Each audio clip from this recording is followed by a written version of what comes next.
Assalamualaikum, salam sejahtera utama TVS 27 November 2020. Saya Luqman Muhammad dan saya Belisa Sari. Antara tajuk utama TVS malam ini.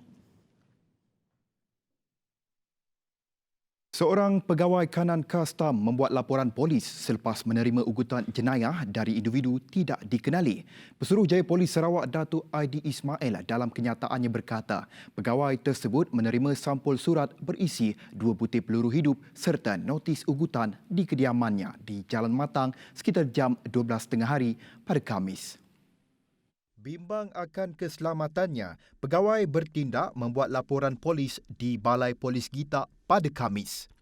Bertindak atas laporan itu, hasil risikan maklumat daripada cawangan jenayah berat di 9 Jabatan Siasatan Jenayah Kontijen Sarawak, polis berjaya menahan seramai 3 lelaki tempatan berusia antara 35 tahun hingga 39 tahun bagi membantu siasatan. Aidi berkata motif kejadian dipercayai ada kaitan dengan operasi khas yang dijalankan oleh bahagian penguatkuasaan kastam Kuching di satu daerah dalam Sarawak pada awal November lalu yang mana operasi tersebut diketuai oleh pegawai kanan kastam tersebut. Kesemua suspek kini direman selama 4 hari untuk siasatan lanjut sehingga 1 Disember ini. Semakan rekod lampau mendapati 2 daripada suspek tersebut terlibat dalam kesalahan Akta Dadah Berbahaya 1952. Dalam pada itu katanya polis kini masih mengesan seorang lagi suspek berbangsa Cina bernama Yong King Ling, 35 tahun yang masih bebas dipercayai merupakan perancang utama kes ugutan tersebut. Kata Aidi, orang ramai yang mempunyai sebarang maklumat individu yang dikendaki tersebut dapat menyalurkan maklumat kepada pegawai penyiasat Inspektor Ramli Hussein di talian 013-896-8963 atau berhubung dengan mana-mana balai polis terdekat. Setakat ini 2 kertas siasatan telah dibuka dan disiasat di bawah Seksyen 507 Kanun Keseksaan yang memperuntukkan hukuman penjara sehingga 7 tahun. Tiada kes penyeludupan bersenjata dilaporkan di Sarawak setakat ini, namun pasukan gerakan am PGA Sarawak tetap berwaspada bagi menghadapi kemungkinan itu ketika mengawal sempadan Malaysia-Indonesia dan perairan negara. Pesuruhjaya Polis Sarawak Datuk Aidi Ismail, Sarawak juga mempunyai pasukan khas bagi memantau aktiviti penyeludupan di negeri berkenaan. Walaupun kita tidak boleh ambil ringan perkara ini yang seperti yang berlaku di sempadan Malaysia Thailand tu, dan kita akan pastikanlah anggota-anggota yang buat kawalan sempadan ni bersiap sedia dengan apa sewa ancaman yang mungkin berlaku. Beliau berkata demikian sebagai mengulas insiden awal pagi Selasa lepas yang menyaksikan anggota PGA Sarjan Baharudin Ramli terbunuh manakala rakannya Sarjan Norihan cedera parah dalam kejadian berbalas tembakan dengan sekumpulan penyeludup di Padang Besar Perlis. Terdahulu, Aidi menyaksikan majlis serah terima tugas Jawatan Ketua Jabatan Siasatan Jenayah JSJ Sarawak yang baru SAC Muhammad Salahuddin Cik Ali dengan timbalan Ketua JSJ Sarawak SCP Zulfika Muhammad Ghazali yang sebelum ini memangku jawatan tersebut di Ibu Pejabat Polis Kontijen Sarawak. Thailand sedia bekerjasama untuk mempergiat kawalan keselamatan di sempadan Thailand Malaysia susulan insiden anggota pasukan gerakan am PGA yang maut ditembak ketika bertugas di Perlis pada Selasa. Perbincangan untuk mempergiatkan kawalan sempadan antara 2 negara itu telah diadakan bagi mengelak kejadian sama berulang.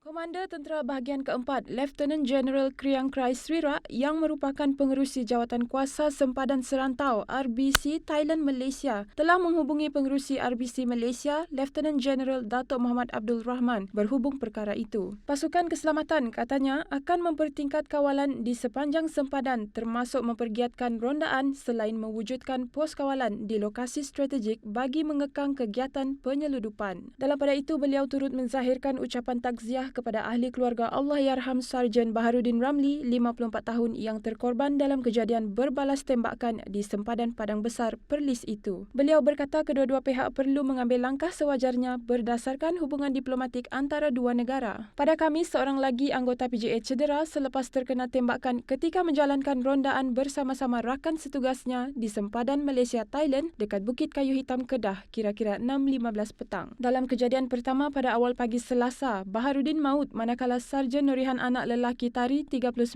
tahun, cedera parah dalam kejadian berbalas tembakan dengan penyeludup di pos TS9 berdekatan Padang Besar, Perlis. Baik, bersua kembali. Malaysia akan mendapatkan bekalan 12.8 juta dos vaksin COVID-19 bagi menampung keperluan imunisasi 20% atau 6.4 juta rakyat negara ini. Perdana Menteri Tan Sri Muhyiddin Yassin berkata penghantaran bekalan pertama sebanyak 1 juta dos akan dibuat pada suku pertama tahun depan. Pada suku kedua dengan 1.7 juta dos, disusuli 5.8 juta dos pada suku ketiga dan 4.3 juta dos pada suku keempat tahun depan. Beliau berkata pemerolehan bekalan daripada Pfizer itu adalah hasil perjanjian pembelian awal ditandatangani kerajaan dengan syarikat itu melalui Kementerian Kesihatan Malaysia KKM Selasa lalu.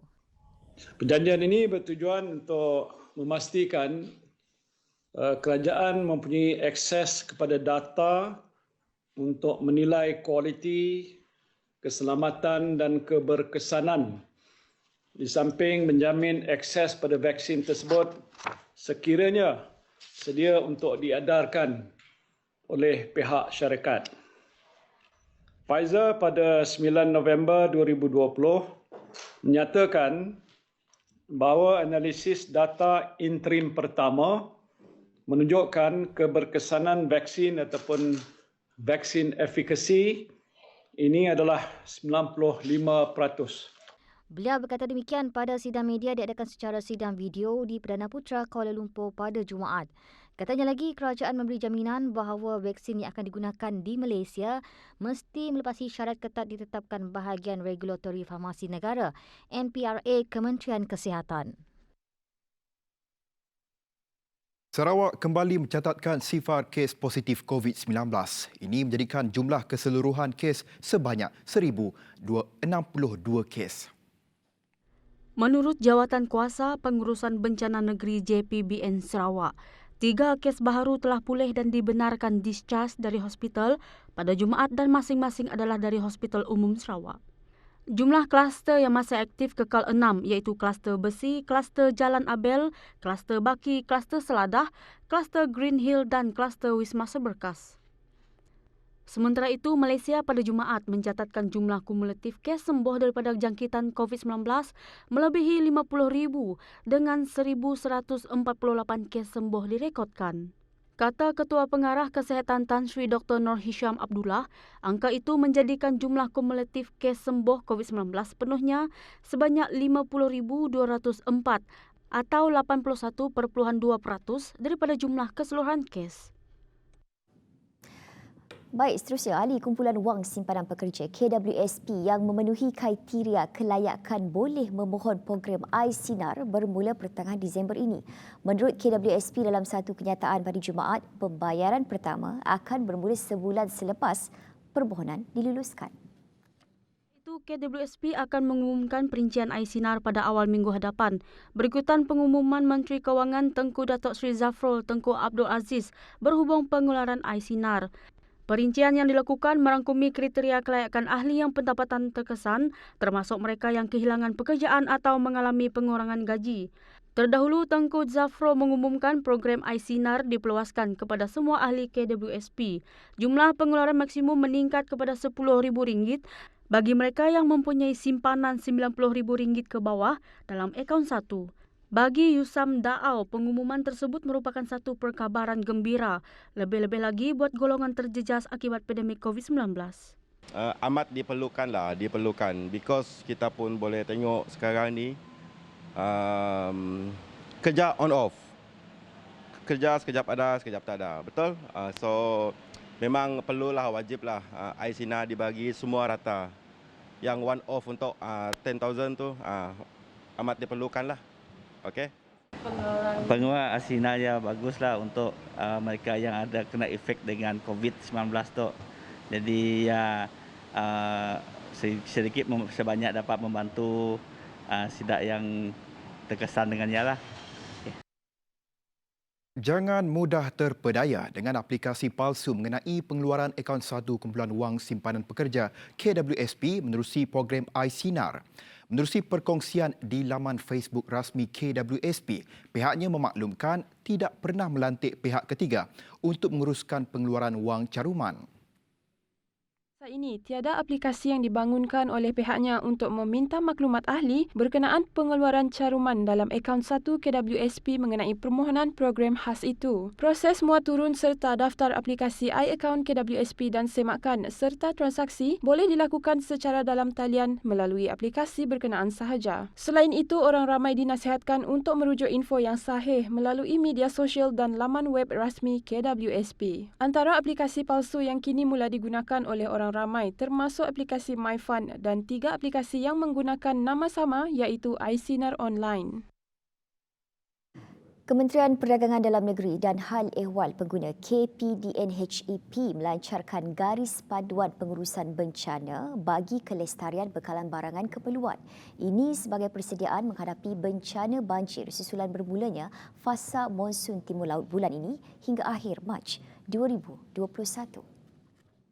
Dan Talinggi berkata, antara tindakan di bawah garis panduan itu termasuklah mengaktifkan Pusat Kawalan Operasi Bencana melalui Pusat Arahan Penguatkuasaan di negeri-negeri terlibat.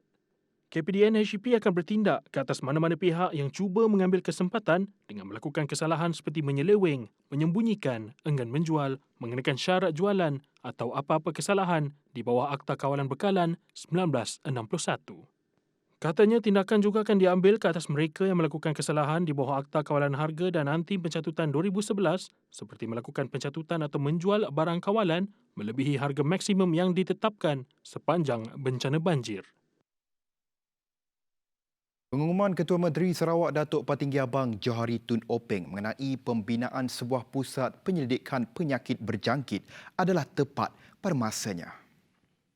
Ahli Dewan Undangan Negeri Adun Demak Laut Dr. Hazlan Abang Hibni ini bukan sahaja menjadikan Sarawak sebagai pusat penyelidikan penyakit berjangkit utama di Asia Tenggara tetapi juga penyumbang kepada kesihatan sejagat dalam mencari penawar dan vaksin. Tambahnya, penularan pandemik COVID-19 yang berlaku akhir tahun 2019 hingga kini telah menyebabkan banyak negara maju di dunia berusaha mencari dan menghasilkan vaksin yang sehingga kini masih lagi dalam proses ujian dan belum dikomersialkan. Pusat penyelidikan penyakit berjangkit ini juga dijangka akan menjadi platform terbaik bagi memperkembangkan lagi penghasilan saintis tempatan dari Sarawak untuk terlibat dalam aktiviti penyelidikan. Dalam pada itu juga, penghasilan vaksin ini akan memberi kelebihan kepada penduduk tempatan Sarawak dari segi harga yang murah berbanding harga pasaran dan peluang untuk mendapatkannya lebih awal jika vaksin itu mula dipasarkan di peringkat antarabangsa.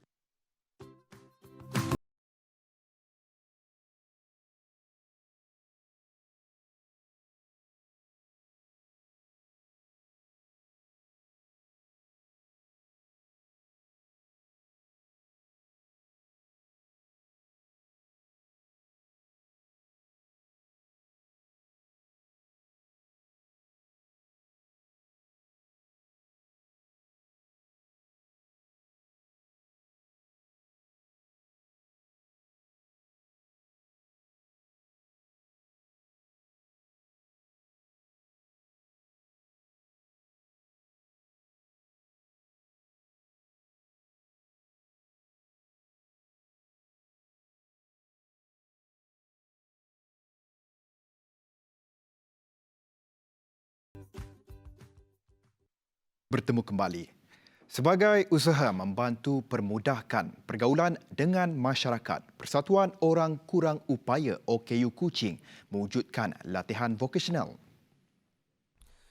Konsep perkhidmatan yang telah diterapkan oleh persatuan ini adalah berasaskan pepatah Cina iaitu bila anda beri seseorang ikan, maka anda memberinya makan untuk 1 hari.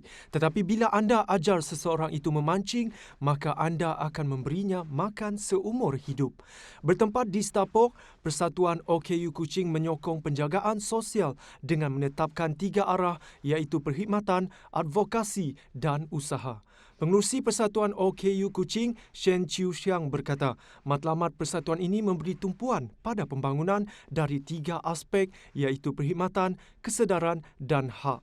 Setakat ini, persatuan ini mempunyai 30 orang pelajar dan 5 orang pelatih di mana pelatih-pelatih itu mengendalikan kursus seperti pembuatan kraf tangan, berkebun, membakar kek, membersih dan banyak lagi. Pelatih-pelatih ini bertanggungjawab dalam melatih pelajar-pelajar OKU ini mahir dalam sesetengah kemahiran sekaligus membentuk pelajar untuk berdikari secara langsung mampu menyumbang kembali kepada masyarakat. Antara inisiatif lain persatuan ini adalah mewujudkan kempen Friendly Cities iaitu memberi kemudahan pengangkutan kepada golongan OKU. Katanya lagi dengan kemudahan ini, golongan OKU akan lebih selesa untuk bergerak ke mana-mana lokasi dengan kenderaan khas OKU. 来说，让残障朋友可以上下的一个交通服务的里面，相信这群朋友他们愿意走出来，然后就是鼓励在各方面。但是我看到政府都有在做，只是我们怎么样有一个桥梁，让我们跟他们能够直接能够直接落实在整个政府想要推动的这个服务的里面，这样子。 Pada ketika dunia kini berdepan dengan krisis pandemik COVID-19, persatuan ini turut menghadapi masalah khususnya dari segi kewangan. Bagaimanapun bagi menangani masalah ini, persatuan berkenaan telah melancarkan sebuah konsert pengumpulan dana dan berhasil memperoleh dana yang cukup daripada inisiatif itu. Apa yang menarik mengenai persatuan ini adalah di mana pengurusinya, Henry Goh, merupakan bekas Samseng, berubah sepenuhnya selepas menonton persembahan tarian oleh golongan OKU.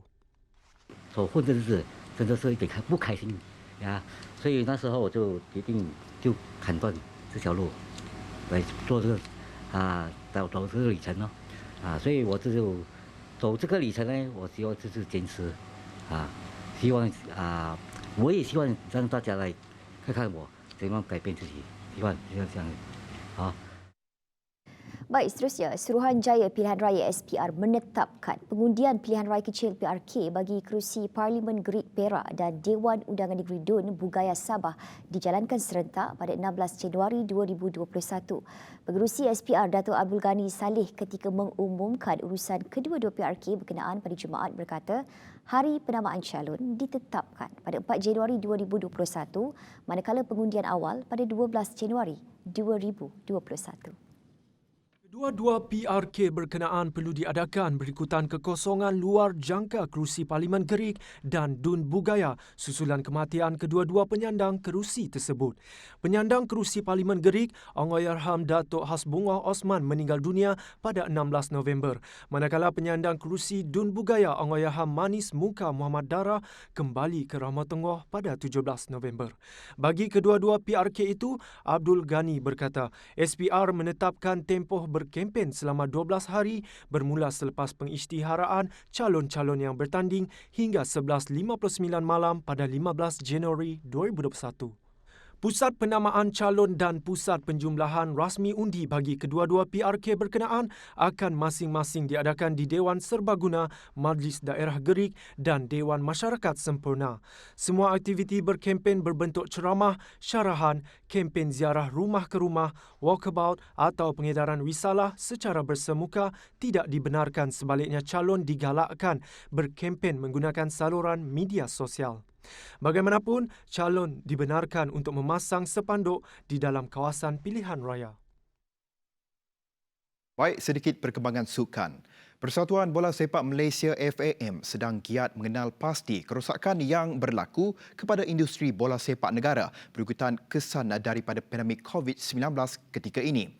Presiden FAM Datuk Hamidin Mohamad Amin menegaskan dana berjumlah 6.43 juta ringgit yang disalurkan oleh Persekutuan Bola Sepak Antarabangsa FIFA menerusi Pelan Bantuan COVID-19 akan digunakan untuk membaik pulih beberapa masalah berkaitan bola sepak.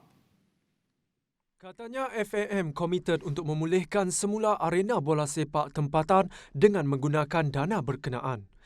Pada Julai lalu, Setiausaha Agong Konfederasi Bola Sepak Asia AFC Datuk Winsor Paul John mengesahkan setiap ahli gabungan FIFA termasuk FAM akan menerima 6.43 juta ringgit menerusi Pelan Bantuan COVID-19. Menerusi pelan itu, FIFA akan mengagihkan dana berkenaan dengan menggunakan 3 fasa iaitu sebanyak 651 juta ringgit pada fasa pertama diikuti 1.9 bilion ringgit pada fasa kedua dan seterusnya 3.8 bilion ringgit bagi fasa ketiga.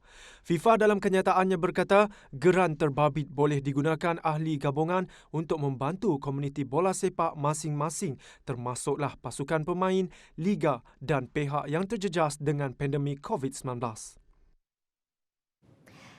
Jika sebelum ini suasana Liga Perdana Inggeris EPL lengang tanpa kehadiran penonton di stadium, namun ianya hanya akan kembali meriah apabila penonton dibenarkan untuk menyaksikan perlawanan di stadium sebaik langkah-langkah baharu bagi membendung penularan COVID-19 diumumkan. England mengesahkan langkah kawalan pergerakan di negara berkenaan akan berakhir Rabu depan sementara sekatan merentas negeri akan diperkenalkan.